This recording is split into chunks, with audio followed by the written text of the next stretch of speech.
Thousands of years ago, in an age when the wheel was not yet widespread, iron was unknown, and modern machines were beyond imagination, humanity built structures that still challenge our minds today. Massive mountains of stone rising from the desert, the Egyptian pyramids. But how? When you look at the Giza Plateau, you don't just see piles of stone. Each pyramid represents a perfect fusion of mathematics, astronomy, and engineering. The largest of them, the Great Pyramid of Khufu, was built approximately 4,500 years ago. Its original height was 146 meters, and it was composed of nearly 2.3 million stone blocks. Each block weighed on average between 2 and 15 tons. These stones were not placed randomly. Each of the pyramid's 4 sides is aligned almost perfectly with the cardinal directions.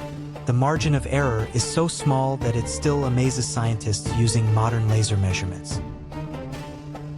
But the real question is this: how were these stones transported, and how were they stacked so high? Where did the stones come from? For a long time, it was believed that the stones used in the pyramids were quarried from nearby sands. However, modern archaeology has revealed a far more complex reality.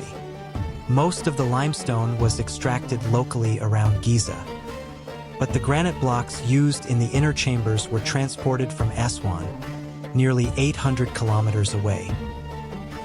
Some of these granite blocks weighed up to 60 tons. At this point, the Nile River played a crucial role. The stones were transported on wooden barges along the Nile, then delivered to the construction site through specially built canals. Who built the pyramids? For many years, it was believed that the pyramids were built by slaves. But this is not true. Excavations of worker villages, tombs, and inscriptions tell a different story. The builders were skilled laborers who were paid, respected, and well cared for. An estimated 20,000 to 30,000 workers labored in rotating shifts. Bread, beer, and meat formed the basis of their diet. The pyramids were not just tombs. They were also a national project. How were the stones lifted? This is where the mystery becomes most intense. The most widely accepted theory suggests the use of ramp systems. However, the exact form of these ramps is still debated. Some scholars argue for straight ramps. Others believe spiral ramps wrapping around the pyramid were more practical. In recent years, an even more intriguing theory has emerged: internal ramps. According to this theory, hidden ramps existed within the pyramid itself. The stones were hauled upward from the inside of the structure.